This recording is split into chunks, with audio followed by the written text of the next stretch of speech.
After our family reunion, I opened my banking app and froze. The balance glared back at me. 486. Yesterday, there had been over 15. Zero. My stomach dropped so fast I thought I might be sick. Across the room, Dad leaned back in his chair, a smug smirk tugging at the corner of his mouth. "We needed it more than you," he said, like it was the most natural thing in the world. My ears rang. "You... what?" He shrugged. "You'll be fine. You've always been fine." I could barely feel my hands as I reached into my bag, my voice low but sharp. "Then you won't mind what's coming next." They laughed, Dad, Mom, my brother, until a sudden, thunderous bang rattled the walls. The front door flew open, and everything changed. The door slammed against the wall with such force the picture frames rattled. For a heartbeat, everyone froze, Dad's smug grin faltering just enough for me to notice. It wasn't the police, not yet. Just the wind catching the door from the storm outside. But that crack in their confidence? I'd take it. I stepped inside, shutting the door with deliberate care. My phone was still in my hand, the banking app open, the impossible number staring at me. "You drained my account," I said, my voice steadier than I felt. Dad gave a little snort, as if I'd accused him of stealing a cookie, not thousands of dollars. "Don't be dramatic, Raelynn. We're family. Family doesn't take without asking," I shot back. Mom sighed from the couch, her knitting needles clicking like metronomes. "Honey, you have no mortgage, no kids, and a good job. You'll recover. We needed it more than you did." The way she said "we like it" was some noble cause made my skin crawl. My younger brother Jake was sprawled in the recliner, scrolling his phone. Without looking up, he muttered, "You always help. That's what you're for." That sentence landed like a punch. I'd heard versions of it my whole life, when I paid for Dad's truck repairs, when I covered Jake's overdue rent, when Mom forgot to pay the electric bill. I'd told myself it was temporary, that they appreciated it. But looking around now, I didn't see gratitude. I saw entitlement. "How did you even get my account info?" I demanded. Jake finally glanced up, his smirk matching Dad's. "Maybe don't log into your bank on the family laptop and walk away." I gripped my phone tighter, willing myself not to hurl it across the room. "That's not just careless, it's theft." Dad's eyes narrowed. "Watch your language." "Language?" I laughed, short and bitter. "You emptied my life savings and I need to watch my language?" Mom set down her knitting. "Raelynn, you're overreacting. It's not like we spent it on junk. We paid bills, bought groceries." I cut her off. "You didn't ask, you just decided." Silence stretched, taut as a wire. I could feel my heartbeat in my teeth. Finally, Dad leaned forward, elbows on his knees. "You've always been the strong one. We knew you could handle it." And just like that, I realized this wasn't an accident. It was a pattern, one I'd been enabling for years. But tonight, that pattern was going to break. I wish I could say this was the first time, that the shock in my chest was because they'd crossed some new line. But the truth? They'd been inching toward this for years. It started small, so small I didn't even see it happening. The summer after college, Dad's truck broke down. I was only a month into my first real job, barely scraping by on my own, but he called me like it was a given. "You'll cover it, right? I'll pay you back when I can." He never did. Then came Jake's temporary move back home after getting fired. He'd forgotten to pay his phone bill, and Mom asked me to just take care of it until he gets back on his feet. I did. The next month, it happened again. By the time I was 27, I was paying their property taxes, just this once, replacing a washing machine that broke out of nowhere, and covering a short-term loan for Jake when he got in over his head with credit cards. They never paid me back, not once, and every time, it came with the same script. "You've always been the responsible one. You have a steady job. You don't have kids to feed. Family helps each other." Except somehow the help only went one way. I told myself it was fine, that this was just what family did when someone was struggling. I worked extra hours, skipped vacations, and turned down things I wanted so I could be there for them. They never asked how it affected me. When I lost my job for 6 months, I lived on instant noodles and canned soup. I never asked them for a dime. When I got promoted, I kept sending them money without question, because that's what they expected. Somewhere along the way, I stopped being a daughter or a sister. I became a safety net they could throw themselves onto without ever wondering if I could bear the weight. The worst part? I thought I was choosing this. I thought it made me good. It wasn't until last year, when Mom called to say the water was going to be shut off, that something in me cracked. I sent the payment, but when I looked at my own bills afterward, I realized I was juggling more of their obligations than my own. And yet, every time I even hinted that it was too much, the guilt came rolling in like clockwork. Don't you love us? You know we'd do the same for you. You're making this a bigger deal than it is. So I stayed quiet, I kept paying, and I told myself it was easier than fighting. Until tonight. Seeing my balance gutted $15,000 gone in a single swipe wasn't just theft. It was the final proof of what I'd been trying not to see. They didn't see me at all. Only what I could give them.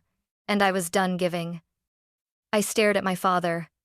$15,000, gone. And you're sitting here acting like I'm overreacting? Dad leaned back, arms crossed, like a judge delivering a verdict.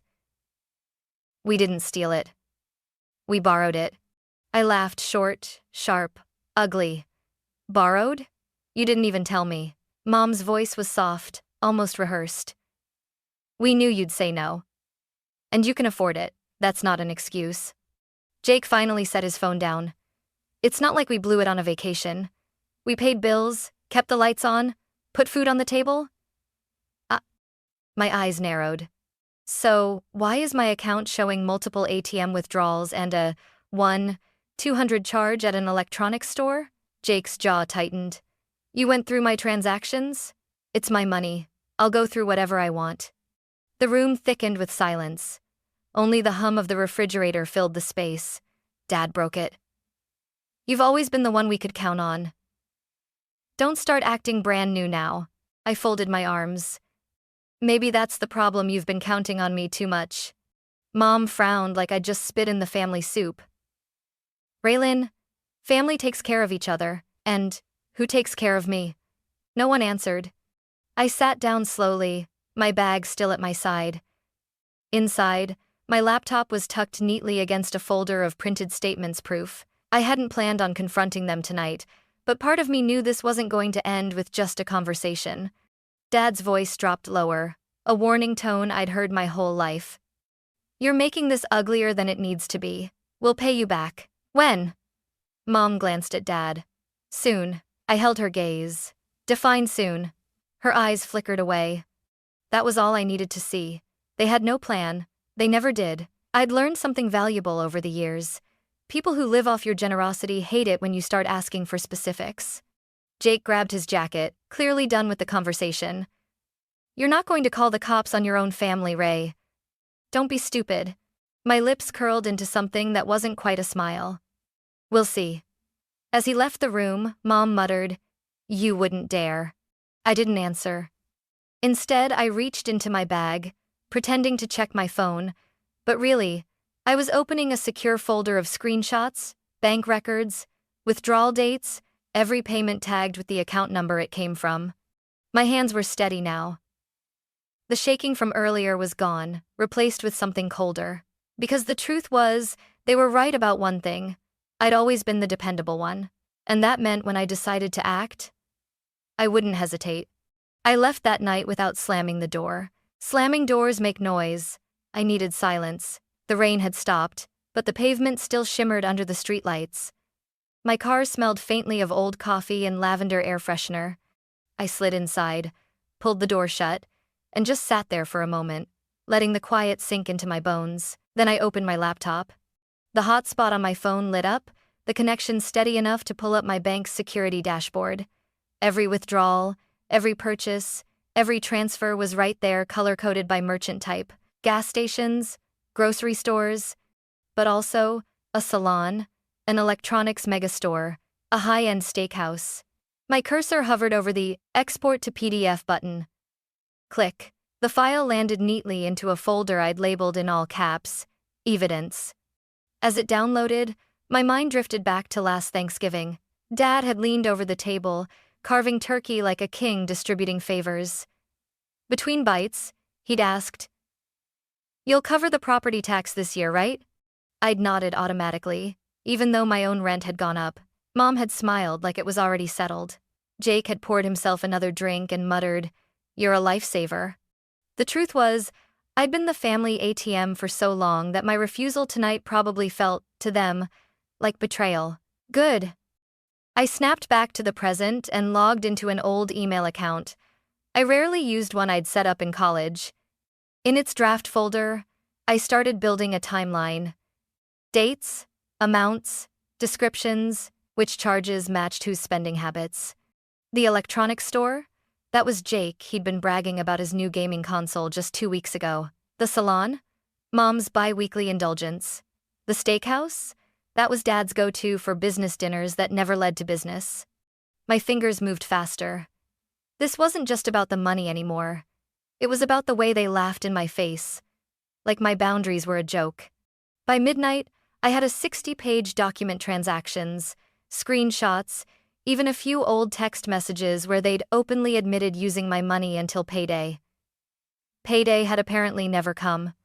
I sent the whole package to a cloud backup and, for good measure, a locked USB drive I kept in my glove compartment.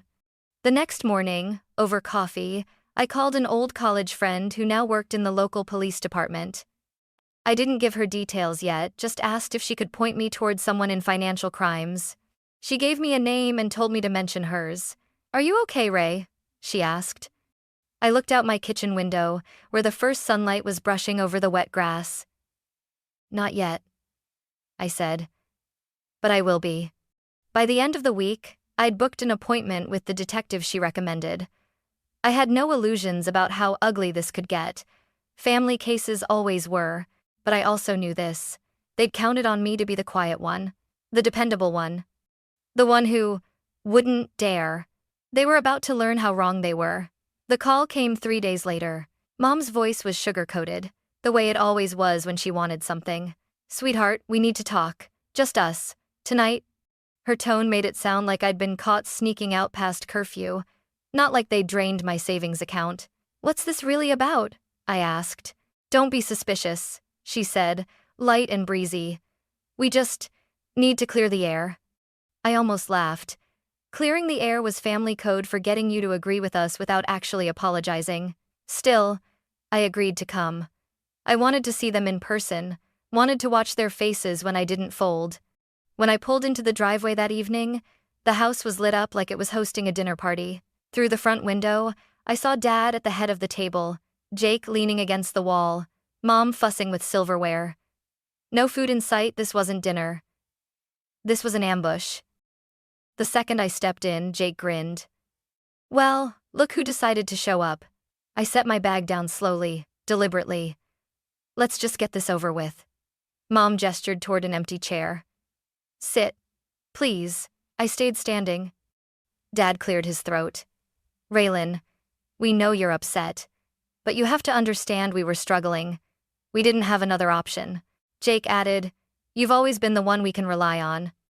"You didn't ask," I said flatly. "You took. That's not family, that's theft." Mom's lips tightened. "Don't use that word. We're not criminals. We used it for things that mattered." I tilted my head. "Like a 1-200 gaming console? 600 in salon visits? Steakhouse dinners?"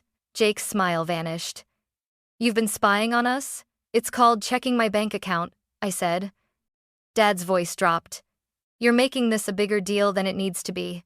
We can pay you back." I raised an eyebrow. "With what money?" No one spoke. I let the silence stretch until Mom finally shifted uncomfortably. "We thought you'd understand. You've always been there for us." "That was my mistake," I said. "I thought you cared enough to ask first." Jake scoffed. "So what, you're gonna run to the cops? Put your own family in jail? Don't be stupid." I almost smiled. "You'll find out soon enough." For a second, the room froze. Dad studied me, trying to read if I was bluffing. Mom looked like she wanted to say something but thought better of it. I picked up my bag. "If you have anything else to say, now's the time. Because the next time we have this conversation, it won't just be us in the room." Jake muttered something under his breath, but no one else spoke. As I reached for the doorknob, I could feel all their eyes on me. Not with guilt, not even with fear, with disbelief. They still thought I wouldn't dare. 2 nights later, the call came from Detective Raelynn. "We're ready if you are," she said. I was. By 6:45 p.m.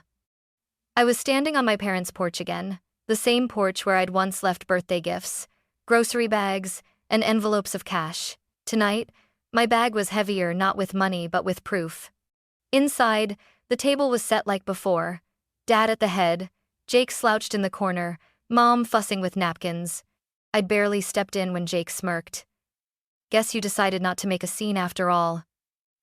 I set my bag down, unzipped it, and pulled out a stack of neatly stapled spreadsheets. "Let's talk numbers," Dad groaned.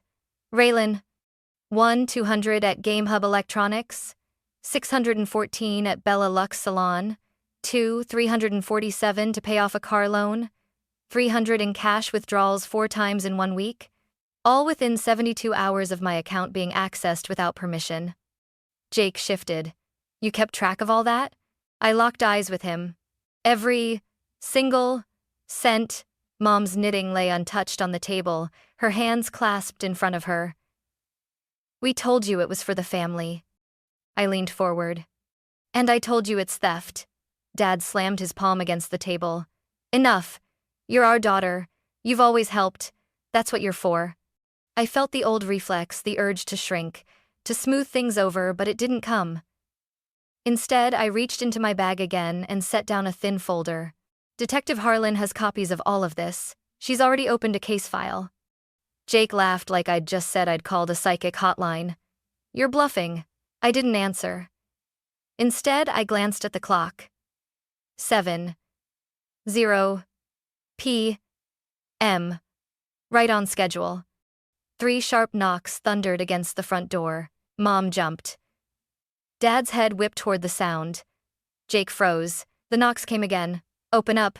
Financial Crimes Unit." Dad's voice cracked. You actually..." I stepped aside as the door swung open. Detective Raelynn entered first, badge clipped to her jacket. 2 uniformed officers followed, one holding a tablet, the other a clipboard. "Raelynn?" Raelynn asked. "That's me." She nodded. "Thanks for your cooperation.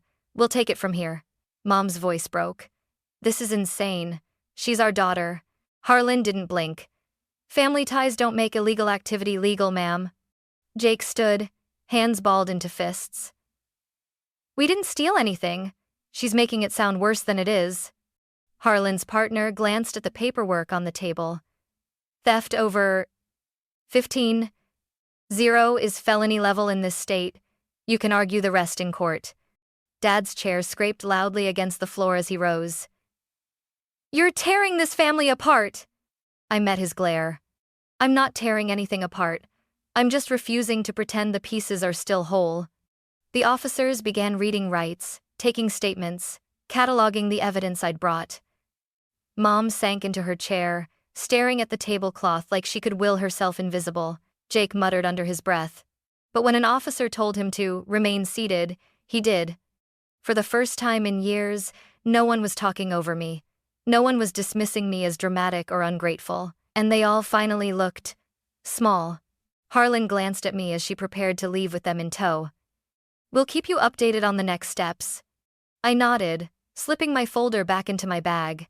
As they filed past me, Mom reached for my hand. "Please. We didn't mean to hurt you. We were desperate." I pulled back. "You weren't desperate. You were comfortable, and you thought I'd never stop you." Her eyes glistened. "You've always been the strong one." I shouldered my bag. "Strength isn't letting people bleed you dry. It's knowing when to stop them." Outside, the night air was cold and sharp, the kind that clears your lungs. I stood on the porch until the sound of car doors slamming and engines starting faded into the dark. No one called my name. No one followed me to the driveway. For once, I left without carrying any of their weight. The first call came before I even made it home. I didn't answer.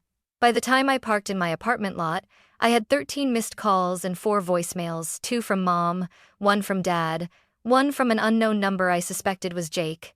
I poured myself a glass of water, sat on the couch, and let the phone buzz on the counter. At 11:15 p.m., curiosity got the better of me. I put the first voicemail on speaker. Mom's voice was shaky but still carried that thread of control she'd always used. "Raelynn, you didn't have to do this. We could have handled it as a family. Please, sweetheart, the charges are serious. They're saying we might lose the house." I deleted it without finishing. The next was Dad. "This has gone too far. What happened to loyalty? You're humiliating your own family. Think about what people will say." Delete. Jake's was last, his voice dripping with resentment. "Hope you're happy. My accounts are frozen, I'm under review at work, and Mom can't stop crying. Over a few payments. You ruined our lives. A few payments." $15,000 apparently didn't qualify as a lot to him. The text started the next morning, paragraphs of guilt-laced pleading from Mom, one-line demands from Dad, and rage-tinged insults from Jake. I muted the group thread. For a while, the silence felt almost alien. I caught myself listening for the next buzz, the next emergency, the next "you're the only one we can count on," but nothing came through that I didn't allow. 3 days later, a message arrived from a number I didn't recognize. "I know we haven't talked in years, but I just wanted to say you were right about them." It was from Lily, my cousin on Dad's side. We'd been close as kids before she moved states away. "I used to think you were just cold," her text continued. "Now I think you were brave. What you did, I don't know if I could have." I stared at her words for a long time. Brave. No one in my family had ever called me that. Not every message was kind. One came from a blocked number with no name. "If you drop the charges, we can work something out." I didn't respond. Because here's what I'd finally learned. Every "work something out" in this family meant you give more. We take more. The calls slowed after the first week, replaced by terse, lawyer-filtered messages. My own attorney handled those. In the meantime, I slept better, ate better, went to work without that constant pull of wondering who would need something from me next. For the first time in years, I wasn't bracing for the next crisis, because it wasn't mine to carry anymore. 3 weeks passed. The case was still open, but the noise had died down. No more daily calls. No more sudden emergencies disguised as family bonding. The silence was so complete I almost didn't trust it. Then, one morning, an envelope appeared in my mailbox. No return address. Inside was a check for 10 and a short note in neat handwriting. "Raelynn." I left him. "You were right about everything, the way they treat you, the way they expect without asking. Watching you stand up for yourself gave me the courage to walk away too. This is for everything you paid for when no one else would rent, groceries, the kids' school fees. I know it's not enough, but I wanted to say thank you, Lily." I read it twice. My chest felt warm in a way I hadn't felt in months, not because of the money, but because for once, someone had seen me. Not as a bank account, not as a safety net, but as a person. That afternoon, I walked through my apartment, noticing how different it felt. The space was still the same couch, the same coffee table, the same faint hum from the fridge, but the air felt lighter. There was no unspoken expectation hanging over me, no guilt pressing between my shoulder blades. I made dinner for myself without mentally calculating what bills I could cover for someone else that week. I put on music and let it fill the room without worrying about missing a call. I drank my coffee on the balcony the next morning and realized I'd gone 24 hours without thinking about them. 3 months after the night everything broke, Detective Harlan called with an update. The charges were moving forward. Jake had lost his job. Dad was scrambling to find a lawyer who would work for less than their dwindling funds. Mom had been trying to sell off extra possessions to cover legal costs. I didn't feel satisfaction. But I didn't feel guilt either. "You okay?" Harlan asked. I looked out at the city skyline, sunlight bouncing off the windows. "Yeah," I said. "I think I am." That night I sat at my desk and wrote a note, one I'd never send but needed to write. "I'm not your bank. I'm not your fallback plan. I'm not here to bleed for you while you laugh in my face. I'm done. And I was done the second you made it clear you never saw me as anything but a resource." I tore the page out, folded it, and slid it into the same envelope that held Lily's note. Not as a reminder of them, but as proof of me. Because peace isn't fireworks or a grand celebration. Peace is sitting in your own home, drinking your coffee, knowing no one's going to ask you for anything you don't want to give, and for the first time in my life, that was enough.